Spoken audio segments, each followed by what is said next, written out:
What's up, everybody? Welcome back. That's right. We are back. It is low hanging fruit. I am Charlie Marlow. That is the great Brenden Schaeffer. And finally, Brendan has agreed to do the podcast again. I mean, for months and weeks, I've been saying, Brendan, let's do this. And now, I mean, he's so busy, he's big time, and now we're doing it. Hello, Brendan. Yeah, I couldn't stay away anymore. You've been bugging me for months on end to get back into the studio and do some low-hanging fruit. I actually did a live stream on my channel last night, and somebody paid me money on a super chat comment to say, "When is low-hanging fruit coming back?" And I said, "Good news, tomorrow. We're lining it up." So, the people have demanded it, and now it's here. How much money on the super chat? I have to know. I think that was like $5, you know? Still, Low-hanging fruit is not as you told me on the last day of Hot Take Central, you prefer podcasts that make money, which was a very good line. But, maybe we'll make a little bit of money now and, do some episodes. You never know. more important, though, than making money is that we serve the audience, okay?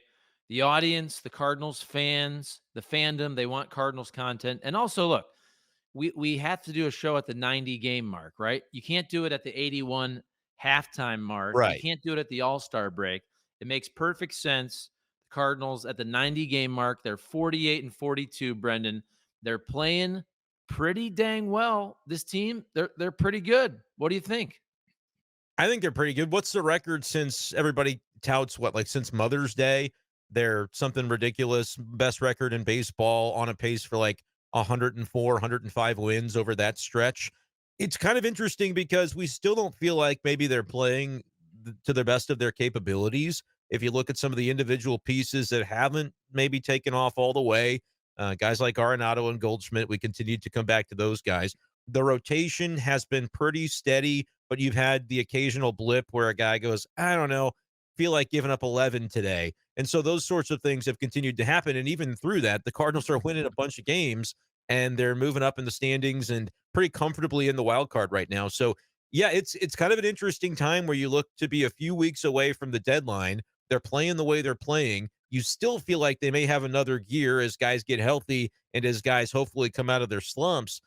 If I'm John Mozeliak, I mean, I think this team is showing everything that you'd want to be seeing from it to maybe supplement and add to it at the deadline to see if you can't turn 2024 into something a little bit more than sneak into the playoffs if we can. Like I think that was the attitude, but now is that time that we alluded to back in spring of hey, if they're in the mix, be ready to make some moves and try to make a go at this thing. I think it's also fair to say whether you want to choose Mother's Day, whatever it is, because you had that hot streak after Mother's Day, and then there's been a period where they're kind of more a little above 500, but in general, they've been a pretty dang good team since Mother's Day. And look, they did a lot of that without Wilson Contreras and Lars Nootbaar, who's now back, and you had all these kind of weird injuries, Ivan Herrera, and I'm not even really wanting to bring up Steven Matz because I feel like in a way that ship has sailed in the sense of we know what's going on. They tried Liberatore, you got Palante, but I think they're going to add another starter. But the Cardinals they've withstood a lot of injuries to be a pretty dang good team. And again, nobody's saying they're going to win the World Series, but at the start of the year, when most of the pundits thought, okay, 82, 83, 84, whatever, 85 wins, I think you and I said 82 and 83. I can't remember exactly, but I remember thinking the ceiling was more like 85 wins. But yes, could they push the 90 wins if they were to add at the trade deadline? And now, I mean, look at where they're at right now. 48 and 42. I got to do the math of what that equals out, but if you add a starter, it seems totally plausible right now, Brendan, for the Cardinals to end up around 90 wins, I think. Yeah, I agree with that as well. And to the other point of like, all right, getting the offense back healthy. Do we really think that Arenado and Goldschmidt are suddenly going to turn into their normal career Hall of Fame caliber selves? Probably not. But they're both OPSing in the 600s. If you even get 750 OPS the rest of the way from those guys as they sort of come into their own a little bit, maybe they don't. But I'm still sort of the belief that they could do it. And we've seen Arenado make more consistent contact recently. You're waiting for the homers from him. From Goldie, you're getting some homers, but just not a lot of consistency. So there are still elements that you feel like if that gets back to a little bit more normality, the Cardinals could really be in a nice spot. So I think 90 wins is certainly plausible if they're aggressive with filling some needs at the deadline. And then you do have to continue to knock on wood and say, oh, are they going to stay healthy, and are they going to get the pieces falling into place the way that they need? But it's been like, even though it's not gone perfectly, the fact that we can look back in those records since around Mother's Day are what they are. And I just looked it up. There have been two instances since May 12th, which was when they won against the Brewers to snap the previous losing skid.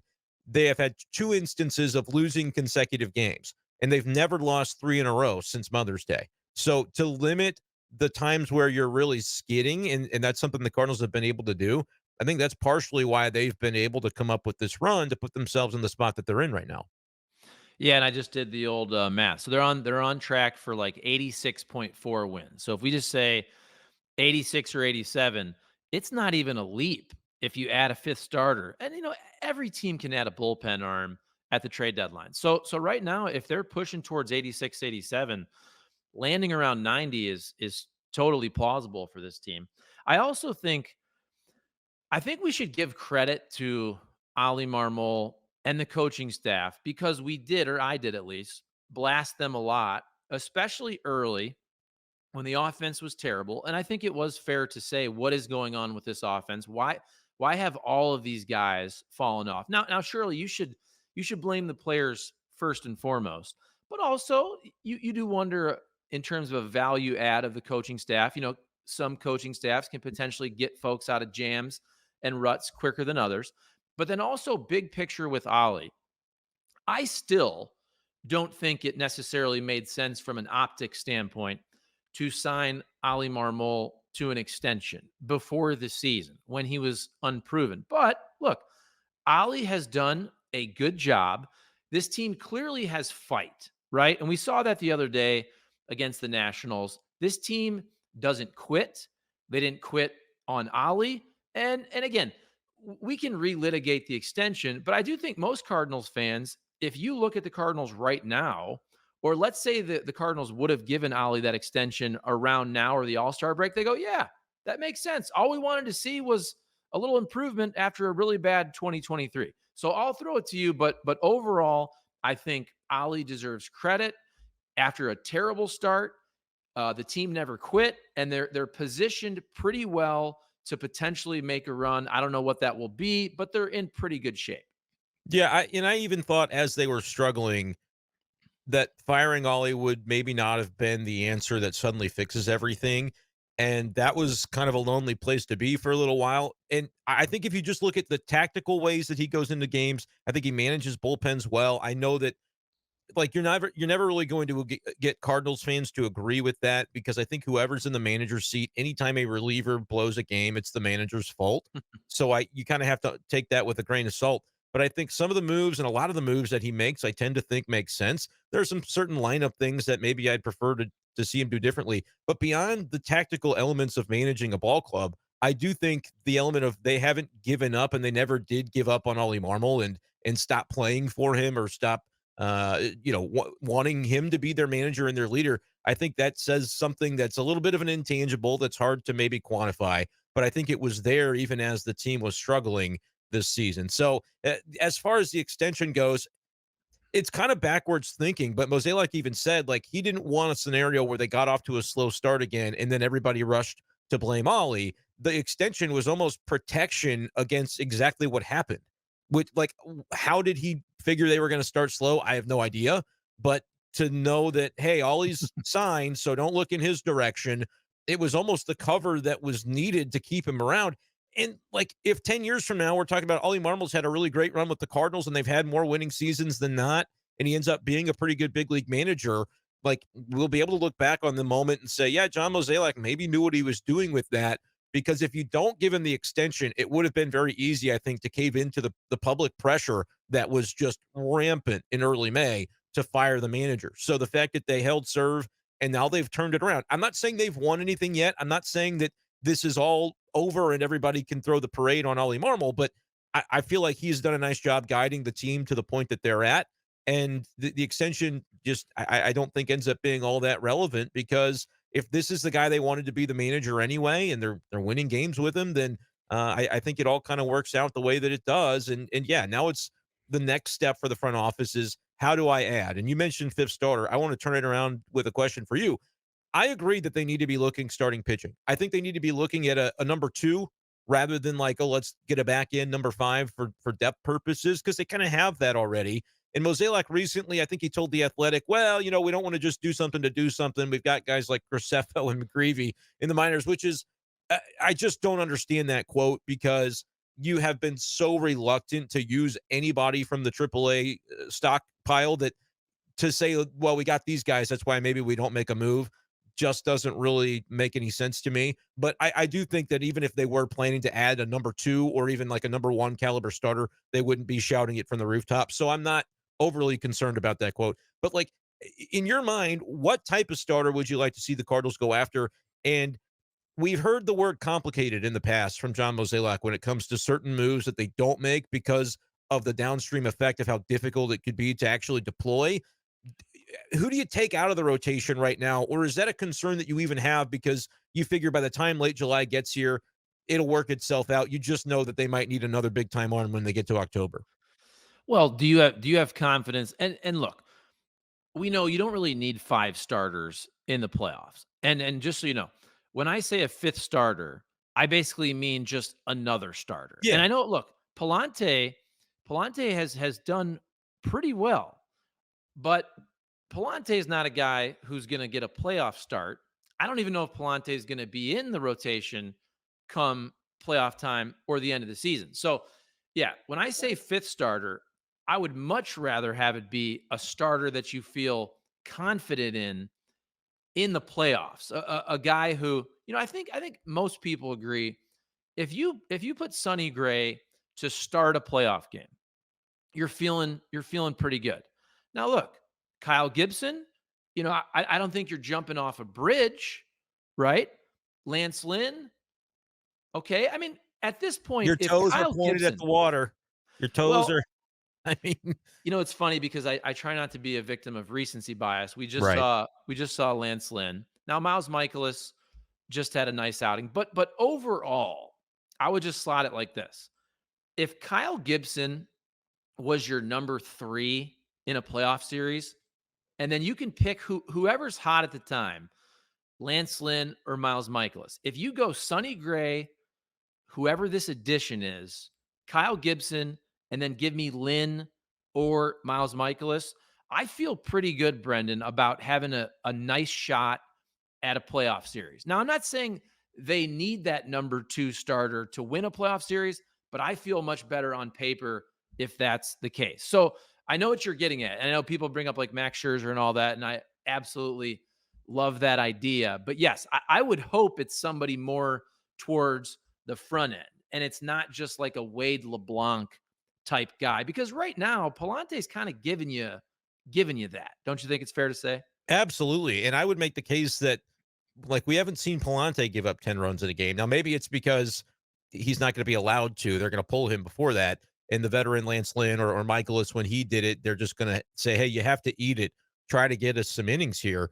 But I would be a little bit afraid to put a guy like Lynn or Michaelis into that spot in a playoff series, knowing that, the blow up could happen. I guess it could happen to any of these guys. And that's your point. You're going to ride the hot hand, but you'd like to have one more guy that you feel like is a bona fide to go along with Sonny Gray. And right now, if you don't end up going out and getting that, you're basically coming into that postseason series going, we just hope the guys who have been hot cold are just going to happen to be hot at the right time and we get lucky. And like that's a way to do it that it could end up working out, but it also could end up going the other way.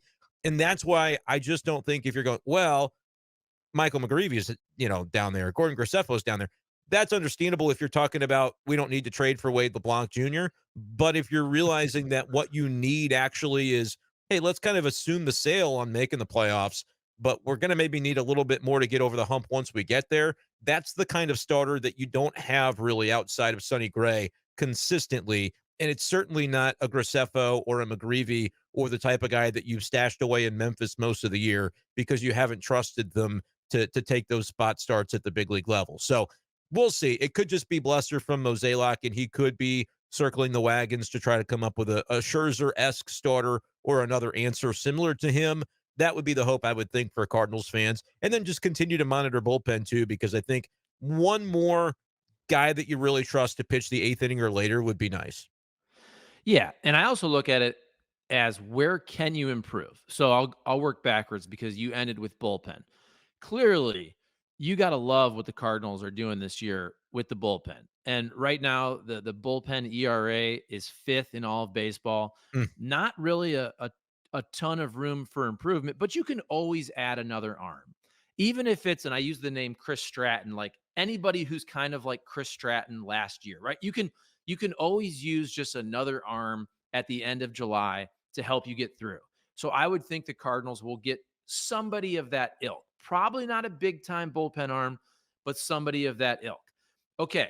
Then you look at, so offensively, the Cardinals are what? They're 18th in OPS. Starter ERA 20th, 4.33, but still that's a lot better than last year. But I also look at it as where can you actually improve? Let's right. be real about the offense. We're all hoping that Paul Goldschmidt and Nolan Arenado, I'm not saying getting back to their Hall of Fame MVP type numbers, but just continue to improve. Can they get over what are they at? 700 OPS. Can they push that 725, whatever it is? I also think it's silly to think the Cardinals are going to replace those guys, right?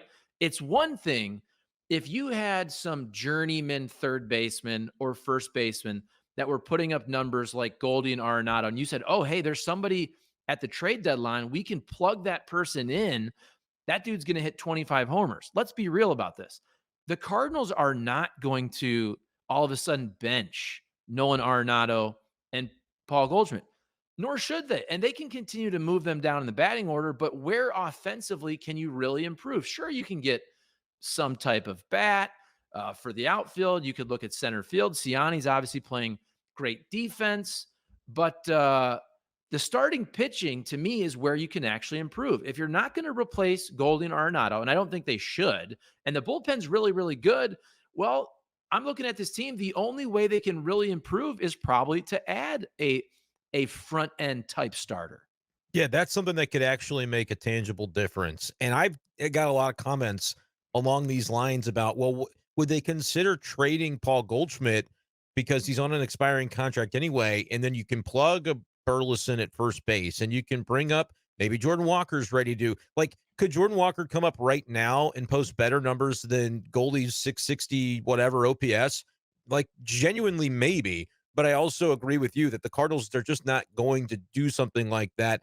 It's going to shake up the clubhouse in a way that makes people uncomfortable. Like it's just such an un-Cardinals move that I'm not even saying that as like a knock on the team. I just think that's not the type of thing you do with a guy who is a clubhouse leader, and then you piss off Arenado. Like, well, wait a minute, what direction are we heading in? They're contending right now, so even though their stars are underperforming, their stars aren't going anywhere. But I agree with you. The one thing you can do is lower them in the batting order, which they've done at times, but still not to a great extent. I think once you get guys back healthy, or maybe a Nolan Gorman, instead of performing as a number 8 guy or a guy that you'd like to see in Memphis, starts coming back to his kind of cleanup level form, then that affords you a little bit more flexibility to move a Goldie down or an Arenado down. But I just don't think those guys are going anywhere realistically. So, and I would say too, yes, front end starter. And the complicated factor is who cares by the time you're in August, September, if a Palante or even a Lance Lynn has to go to the bullpen for a little bit, so be it. It's not the end of the world, and they're big boys, and they'll figure that out. I think it's more important than hurting feelings about who gets sent to the bullpen is having a legit number 2 to maybe take you through a couple of playoff series in October and make a go of this thing. I don't know if they have the horses without doing that. And I would say I don't know if it's likely that they'll add an elite reliever at the deadline, but it'd be kind of fun because you look at Kittredge and Romero, those guys were lights out at the beginning, and we've seen them tail off a little bit. Romero not getting swing and miss with his fastball anymore. Kittredge has kind of been an adventure half the time he goes out there. Maybe those guys dial it in, but if they don't, it'd be nice to have another guy with high end leverage experience. I just don't know if the Cardinals will eat the cost on that. They, whatever capital it takes to trade for that type of guy. So yeah, you're pretty much talking on the pitching side, which looking at OPS, if you just look at the full season, maybe a little bit disappointing because you're like, well, that should be an area they can get better. They're toward the bottom half of the league, but they're 12th in OPS in the last 30 days. I just looked that up on MLB statistics, which is, better than they are for the full season. So they've turned the corner a little bit there. And as you mentioned, go position by position. They don't really have any obvious player to replace in the lineup, except if you wanted to go center field. But Michael Ciani is probably the best defensive player in Major League Baseball at any position with what he's done this year in less innings than anybody else that's at the top of those leaderboards. So, and he does some good fundamental things. He could steal you 15 or 20 bases by the time it's all said and done if he plays. I think you are a little bit stuck, and it's okay. Like, it's not the worst thing to have. You just are going to need the guys that you thought would be good offensively to continue trending in that direction.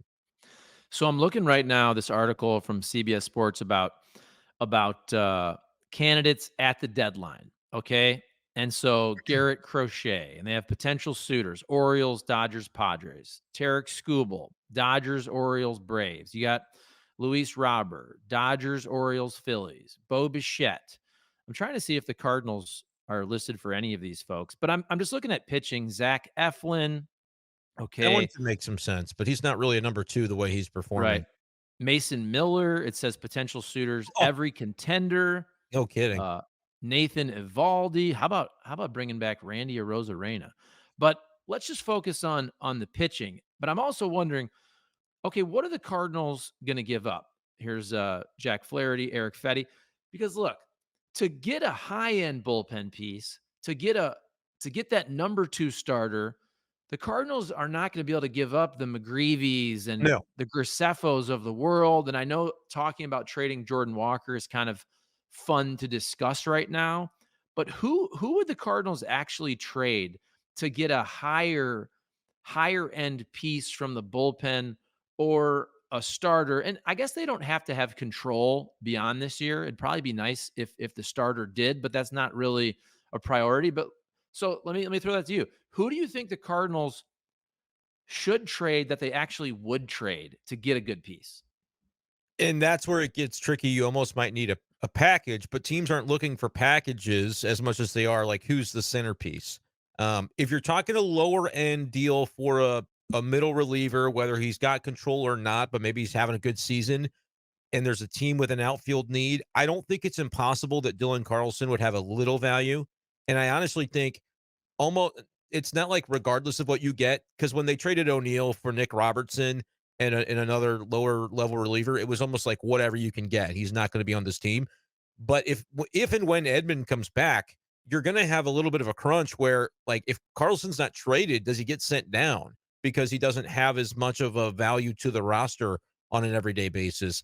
It could make sense if they can bolster the pitching staff via Dylan Carlson and get him the fresh start that he probably honestly deserves. I think he could. We've had this discussion, but I think he could be an okay everyday player somewhere else. I just don't think that's ever going to come with the Cardinals. So there's a name.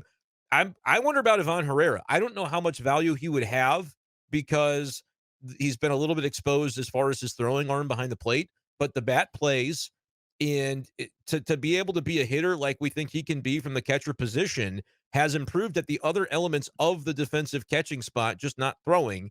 I would wonder if he could be maybe not a big time centerpiece, but could you put him into something with a pitching prospect that's not a Graceffa or a McGreevy, but like, would they trade Tink Hence? Would they trade Cooper Jerpy? I'm not saying they should do these things.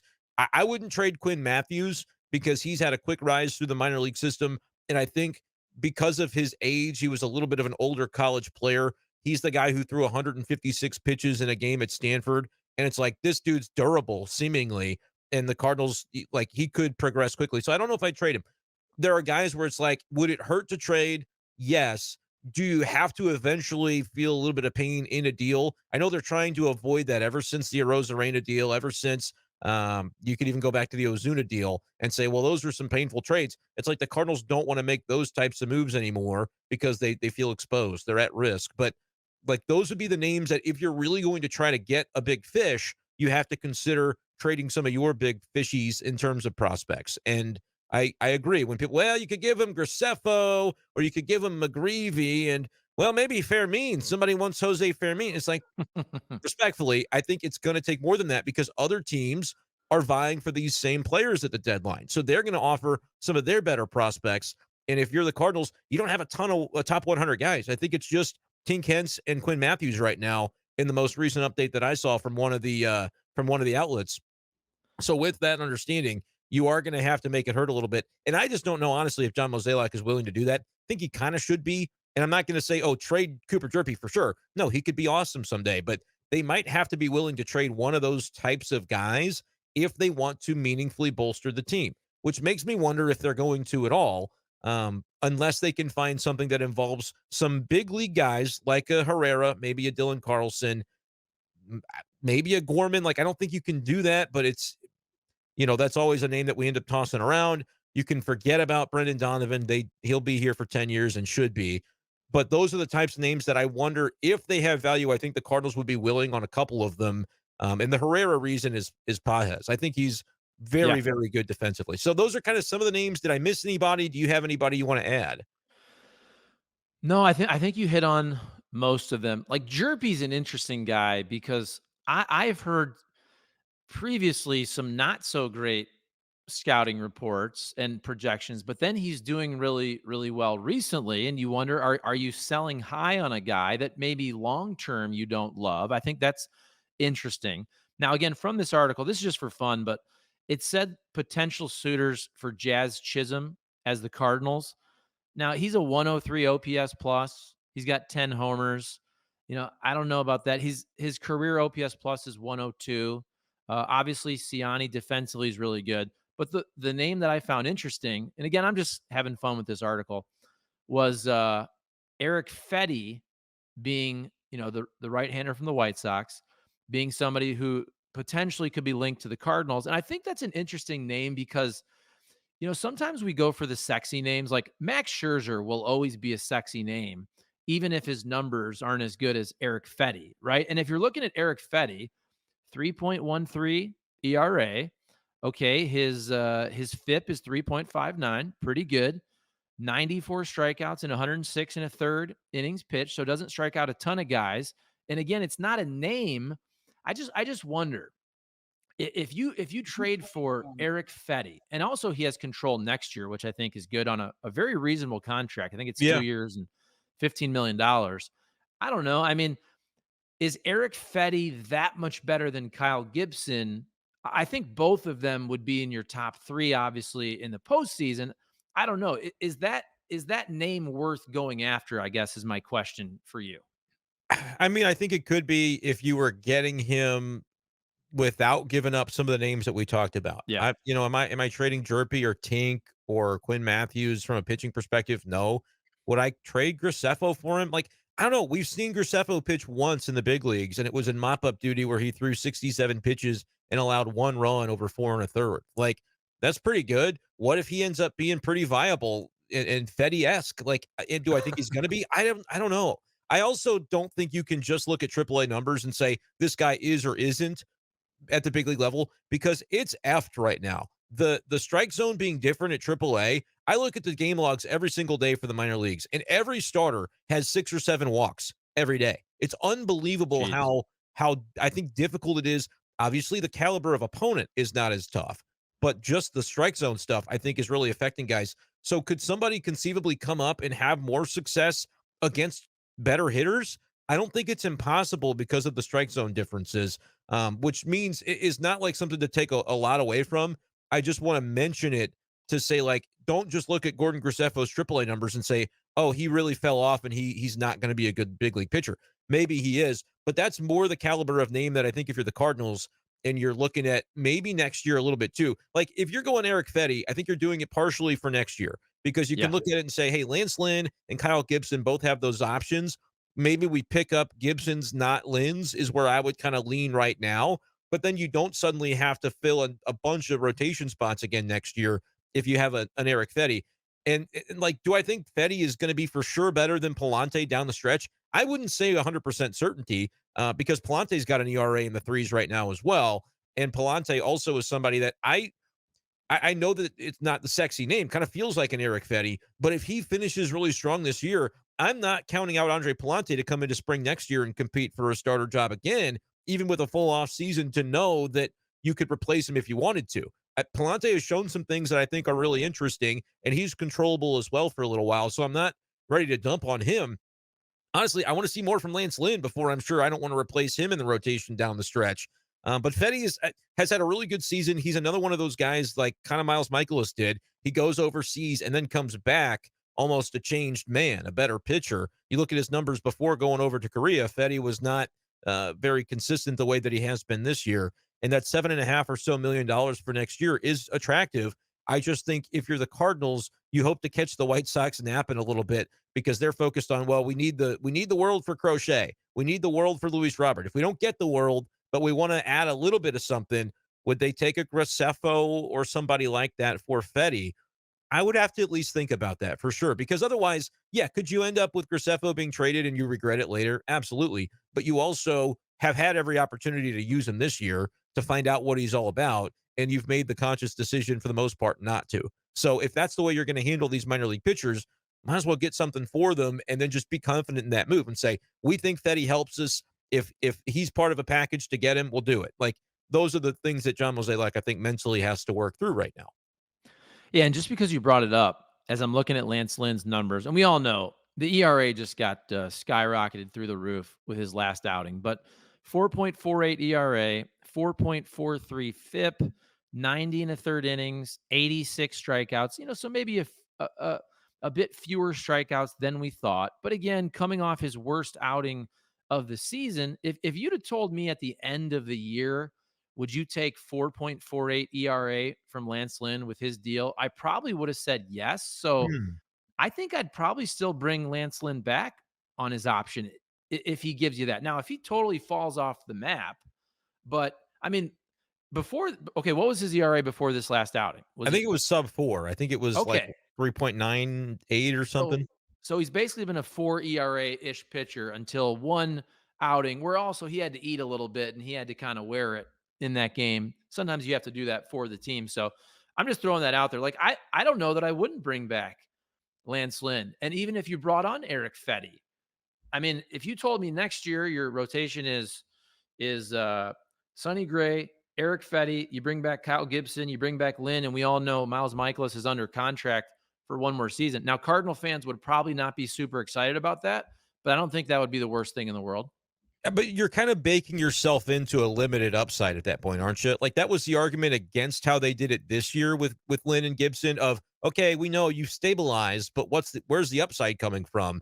I think another year where you go all in on exactly the same thing would be disappointing to Cardinals fans. And if you're looking for a spot to kind of improve it, it could be that Lynn spot just because the consistency hasn't quite been there. The ERA was good before his last start, but there were like two or three or four times where he gave up like three or four unearned runs in a game. I don't know if that's it. You can't totally put that on him, although one of them I think was his own throwing error. But anyway, I I think if you're trying to make marginal improvements to the rotation, the Lynn spot is the one that I'm kind of eyeing a little bit right now. And I could understand if the Cardinals say, no, we like the certainty. It worked last year, so we're going to run it back with the same thing. I just think you could end up in a similar spot at next year's deadline going, well, hey, where can we improve? Oh, it's the rotation. Who would have guessed? And that would maybe be the one caveat that I would add. Yeah, and I guess what I'm saying is I never expect the Cardinals to go big in free agency. So I don't think they're really going to get somebody above a Fetty. I think Sonny Gray was the perfect front end pitcher for the Cardinals for so many reasons because of age, contract, term, the fact that he lived close by, all that. That was just a perfect scenario. I don't see many off seasons where the Cardinals are going to get anybody better than Sonny Gray or even again, it would have to be kind of the same guy, like a 33, 34-year-old pitcher who's still really, really good. So if you told me the upside is potentially somebody like Tink Hence, I get that. I just don't think they're going to have that much more upside in free agency. And I guess I'm never worried about going into a season if those 5 guys are your starters and you say Palante is gonna go out there and he's gonna be stretched out and we'll give Tink Hence a look, that's not the worst thing in the world because you know there's gonna be an injury and all those guys are still old, right? Yeah, I think that's fair, and I'm okay with that. And eventually, you'd like to think that some of the guys in your prospect ranks turn into guys you're willing to use in the rotation. It's kind of weird. They didn't start the year with thinking that Palante was going to be anywhere near that conversation, but I think he profiles better as that kind of sixth starter slash swingman.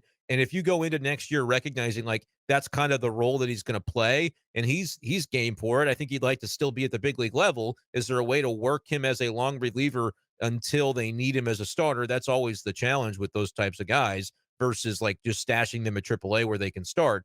But I feel like that's not the worst thing in the world to have. And it would obviously be a less taxing offseason to get to that point because they did a lot of the legwork for it basically last offseason, adding the three that they did. But you're right. I think if you do go that path, I would like to think that Eric Fetty is almost the bottom level of name that would be filled in to that fifth spot. And maybe that's not realistic. I was looking at some of the upcoming free agents where it's like, okay, who feels Cardinals-y? That like even like a Luis Severino doesn't really feel Cardinals-y because he's had so many injuries. Jose Quintana is going to be a free agent again. Would they pay for a Shane Bieber after he's lost a little bit of luster and may not cost as much? Like a bunch of guys like that, or you could just go mega old and be like, hey, Max Scherzer's around, Charlie Morton's out there. Are they? What do they do? It's always that conversation that it feels like there are names like Max Fried. You go, well, that'd be great, but do we really think the Cardinals are going to? We don't. So we have to try to play a little bit realistic until they show us otherwise. Like, oh yeah, we're willing to do the thing that you didn't expect. Until that happens, we have to kind of operate under their parameters. And by the way, with Max Scherzer, and I could very easily be wrong on this, but he is now in the Mark Burley camp for me, even though it never happened with Mark Burley, where I feel like I would cover all these all-star games and Mark Burley was always there and he would openly discuss. I feel like I even asked him this multiple times if he'd like to end up with the Cardinals at the end of his career. And so he'd be with different teams, like whether it was the Blue Jays or the Marlins or the White Sox. I can't even remember which team he was on for these particular all-star games, but he'd always be like, "Yeah, I'd love to pitch in my hometown at the end of my career." And so I don't know. If you had to ask me right now as a betting man, and I am, I feel like I feel like the 1-year deal for Max Scherzer is Come is on. gonna happen at some point. It just It'd be is. nice. They should. They should do it, and they should just trade for him now, to be honest with you, so that they have him as their obvious number 2. You're not telling me that this Cardinals team, which is tracking toward 86, 87 wins, that means at least a wild card series. You're not telling me if you went in with Sonny Gray, Max Scherzer as a 1-2, that this team wouldn't have a puncher's chance to make it to the LDS and maybe beyond? That would be fun. What would it take? You have to convince the Rangers, who just won the World Series, that they're not coming back from where they are right now. But I would like, even on a 1-year deal, would I be willing to maybe dip into some of the very uncomfortable names in terms of pitching prospects? I would have to consider it if it meant maybe Max Scherzer. And then, like you said, with the hope being he likes it, they want to re up for next year, and then you have far fewer questions about your 2025 rotation. But maybe it ends up Mark Burley, and he never does come play for the Cardinals. Who knows?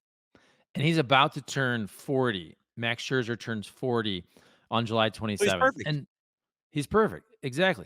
And this is one of those things too. Like we saw this last year in the playoffs with Max Scherzer, where look, you can be worried about injuries and all that, and the man is about to be 40 years old. And I'm not saying this is the right way of thinking. It's not, but it's just because he's Max Scherzer and because he's a future Hall of Famer and because he has Cy Youngs and you've seen all the whatever it is, 20 strikeouts or 19 or no hitters and all that. Like I just I know that probably Eric Fetty, you could make the argument is a better pitcher this year. Now we'll see as Max Scherzer throws more, but do I feel better when I look at the lineup card and I see Max Scherzer? I just do. I 1000% do. Even if he's like 42 years old, I still feel better. And that could honestly be a cop out that favors John Mozeliak and the Cardinals because they can say, look, nobody will be able to say we didn't try. If Max Right. Scherzer goes out there and gets shelled in game 2 of a wild card series to end the season, what can you do? You throw your hands up and say, Mo took his best shot. That would be the perfect cover for John Mozeliak to say, nobody could possibly look at our acquisition of Max Scherzer and say, we didn't give it our level best at the deadline. Maybe you add Scherzer, you add the Chris Stratton of 2024, like you said, and that's your go time. I would be all in on that if I'm a Cardinals fan and say, look, at least they're making a go of it. They're recognizing that they're in a spot where you can try and improve, and maybe you win a 2 out of 3 and you go from there. And if it doesn't work out, right, nobody's going to say, "Oh, why'd you get Max Scherzer?" With Eric Fetty, they're going to go, was that a waste of time?" Not saying that would be right or fair either, but I do think that the optics of that would play in the favor of the front office if Scherzer became available. If Scherzer's available, you almost have to really push to try to do it, I think, if you're the Cardinals. And Max Scherzer has been a really good postseason pitcher in his career. Career ERA postseason 3.78. But if you look at, so he was pretty dang good in the postseason until about 21. So in one start in 2022, 13 and a half ERA and 4 and 2/3 innings, 7 earned runs. Go to last year, 9.45 ERA in 2 ALCS appearances against the Astros.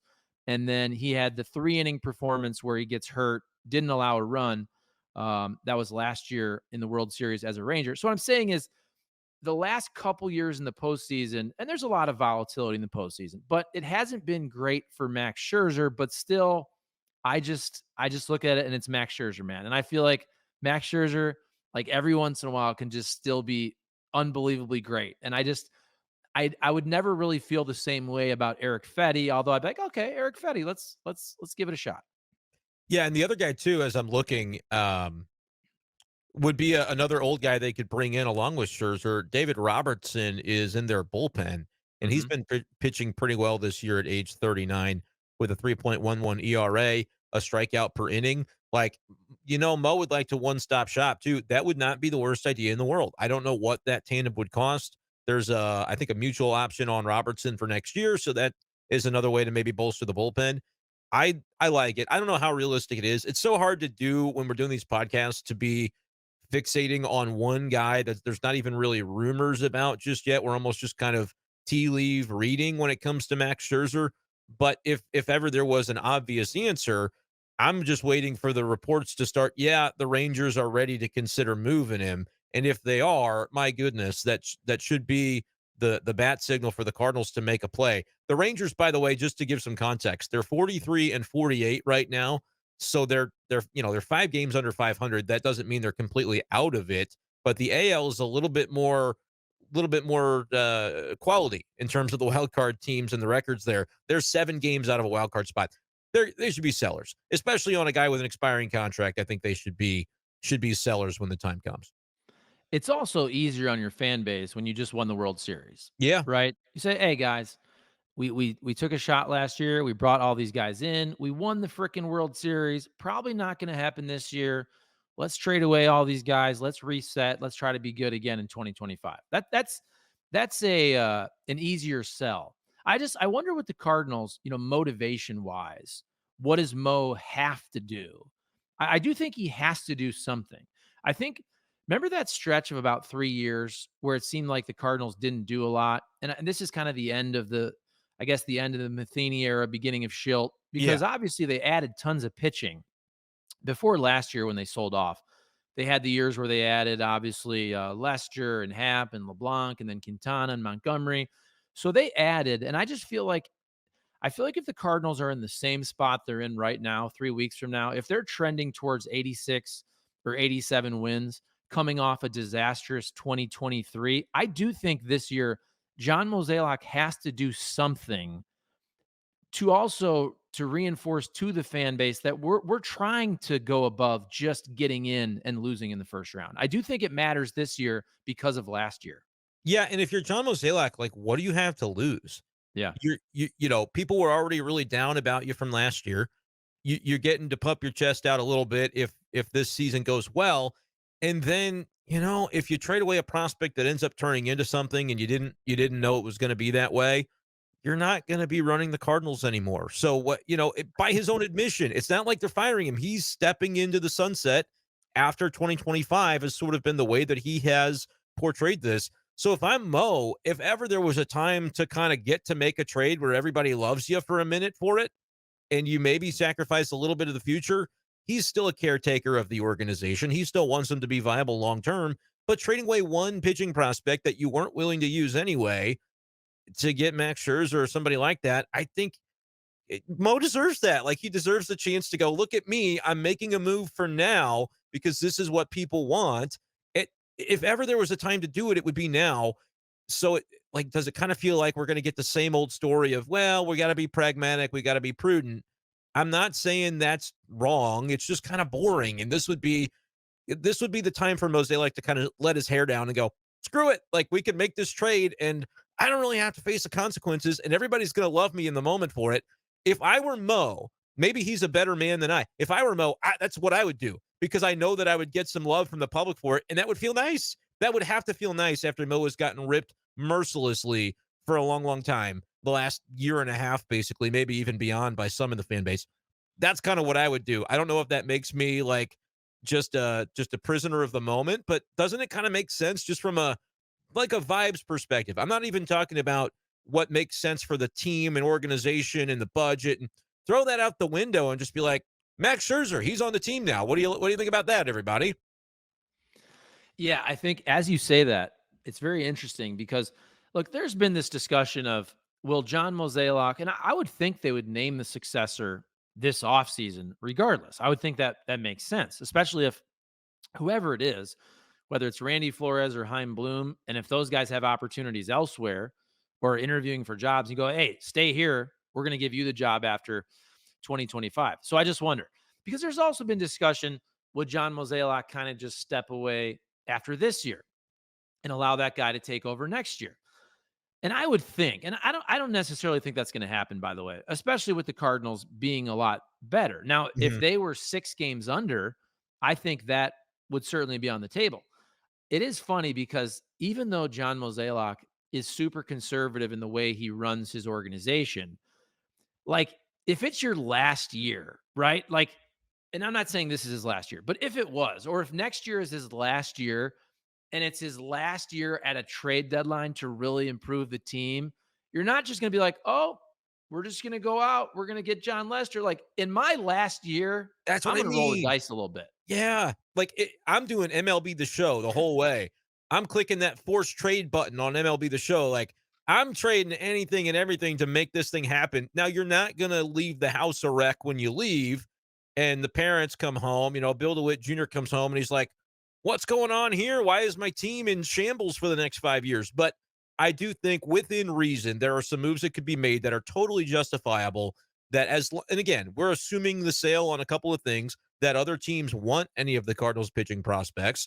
I think there are several that could be attractive on various levels. So I'm assuming that, but that does have to play into this. If it comes to that, there are just other teams with better prospects. The Cardinals aren't going to be able to swing these deals. But yes, if the opportunity is there, and I'm Mozeliak, there's no doubt that I want to do the little bit reckless thing and be like, can we try to win a title on my way out? Because that's a way to cement a legacy. I mean, imagine that. Imagine after several years in a row of people saying the Cardinals have fallen off, John Mozeliak is behind the times, their whole front office needs an upgrade.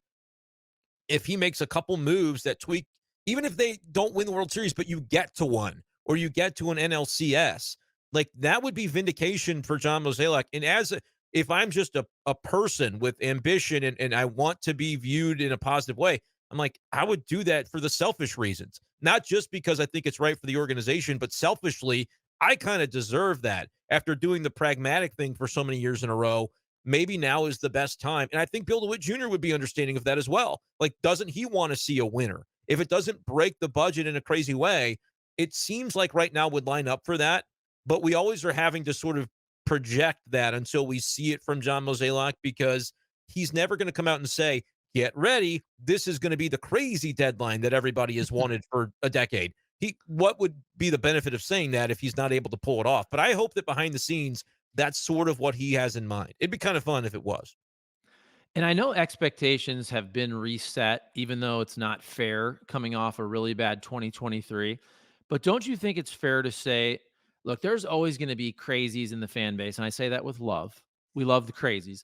But don't you think it's fair if the Cardinals got in and won a playoff series? I'm not saying that that's all I want. I would love for them to get to a World Series and win the World Series. But don't you think after what happened last year, after the start this year, if they won a playoff series, don't you think the majority of the fan base would say, okay, that's fine? 100%. I think they Yeah. would be enthused. I think they would say, "Oh, good. My favorite team is not going down the toilet like I was afraid it maybe Yeah. was from 23." You even win a wild card series 2 out of 3, which I think a Scherzer or a Fetty maybe even or somebody like that as a number 2 could help you do. And that's if that's all you really need to do to win over the favor again of the fans, it makes even more sense to pursue it. But I 100% agree that that is really a baseline that would energize the fan base in a way that would almost be a relief to realize, okay, the Cardinals aren't going to maybe be so terrible for so long. Like I was afraid for a minute after 2023 that they might be. And you mentioned Mozeliak and the notion of stepping aside when he's going to do it. I honestly thought in February of 23, when he announced he was had the extension, was going to be kind of the last ride after 25. I thought by 24's end he would be stepping into more of a background role. But I also that was assuming like the course playoffs in 23, playoffs in 24. Okay, this thing is on the right path. Let me hand off the baton.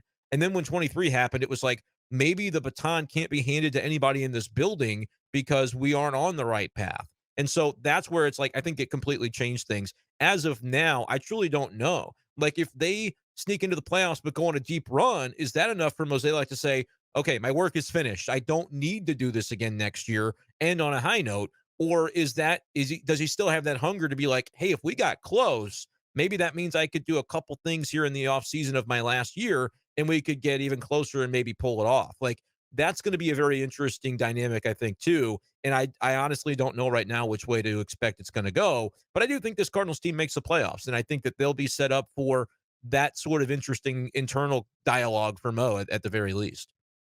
Yeah, and I guess it's just it's an easy thing to say, but I think back to 2022 and it's like getting the playoffs is great. And everybody remembers that year was awesome. Albert Pujols, it was amazing. But if you're 1-2 done, I mean, that's so quick. Like it literally sometimes happens in 24 hours. I mean, It really, it's did. 24 Yeah. hours. If you go back to 2022, it was Friday night, Saturday night, done. And in a way, with that wild card series, especially if you're swept, you kind of don't even feel like you're in the playoffs a little bit, you know? Yeah, you need to win a game for one, and then to win a series, you get to pop champagne once. I that fans love that, man. Fans go 6 months for a moment like that to get to experience that. And everybody wants to win the World Series. Only one fan base gets to every year. I think for the most part, there's always going to be the select few that are not happy unless you win it all, and then they'll still probably have something to maybe nitpick about. For the majority of fans, I think if you get to at least pop one champagne night, I think that's a memory that lasts for people, and they would be satisfied by that. You shouldn't stop there. You shouldn't say that's the goal if you're the Cardinals. But like we can be on the outside here realistic and go, be kind of fun. You would at least feel like you were part of October in more than just a quick in and out sort of way. And yeah, I think that would be meaningful. And that brings us full circle of do the things that can get you that. Do the things that can bring you success potentially in a 2 out of 3. And maybe by then you're lucky and you realize, oh, Goldie did end up with a 750 OPS. He just turned it on. Arenado did end up being, just the vacuum at third base, and he turns back into a good player offensively. And now you look at the lineup and go, oh, like this is sort of what they had in mind. And maybe you're more dangerous than you appeared to be back in early May. Like I think there's still room for that to happen. Is it, a 90% chance? No, it's probably more like a 10 to 20% chance, but I still think it's viable and it's enough of a chance that it's worth it for the front office to pursue the incremental upgrades, if we can borrow a phrase, that could help the Cardinals to that end. All right. I'll let you empty the notebook. Anything Go and else that have we one. haven't hit on that you Nothing. wanted to get to? Nothing. What do you think happens? I don't even know if they're going to play today, but Royals, couple of games, Cubs, 4 over the weekend. What do you want to see? Is it just kind of tread water, win 3 of the 6, or can they go into the break with a 4 of 6 homestand, and then you're really flying high going into a break where you're like 8 up on 500? Is there a number that can happen that really changes your opinion going into the stretch run of the trade period, or is it like we kind of feel like this team's in the mix and they should be pursuing trades now and over the next 3 weeks? Just don't go 2 and 4, I would say. Yeah. Coming off a nice road trip for the holiday. Look, if they go 3 and 3, I'm not going to go crazy. Obviously, you want 4-2. Just keep the momentum going. Don't have a poor homestand, and I'm okay with that heading into the All-Star break. I think I agree. We agree. We end on a nice note. That's pleasant. That's good. Thanks for Except doing this. Yeah, man, we're also going to end on because I'm going to throw that graphic up here for St. Louis Equipment. Oh, yeah. Okay. Brenden Schaeffer, you got St. Louis Lawn Care, you have St. Louis Equipment, my guy Tim Jenkerson. So they've been doing my lawn care for 4 or 5 years. They do mulch, they do treatment and all that, but he also has St. Louis Equipment for mowers and mower repairs. So it's stlmowerrepair.com, Brendan. And he just opened up a new shop. So they have 3 shops. They have, because out by you, kind of, they have Out O'Fallon by Mow. me. Yes. O'Fallon Mo. They have St. Charles Mo, and they have the St. Louis location is in Afton. I've been to that one. We did a remote there for Hot Take Central. I bought a trimmer. The trimmer is Crest. It's battery operated. I bought a blower that's Husqvarna. So they got it all, Brendan. St. Louis Lawn Care, stlawncare.com, and St. Louis Equipment, stlmowerrepair.com. How about that, Brendan? That's pretty good. I might walk. I think I'm walking distance from the new O'Fallon location. I'll walk in and say, "Hey, I know Charlie Marlow," and they'll probably treat me like a king or something because I'm sure they're fond of you. And you'll walk out with a beautiful, big old lawnmower, and it'll be great. There you go. All right. Thank you, Brendan. Thank you all for watching. Comment, like, subscribe. We love you. We're back. We're going to do it. We're going to do it pretty much every week, okay? Unless there's a vacation. He goes, Pretty pretty much much. almost every week. We're back. Thank you, Brendan. Comment, like, subscribe, share the show, share the channel, put it in your group text.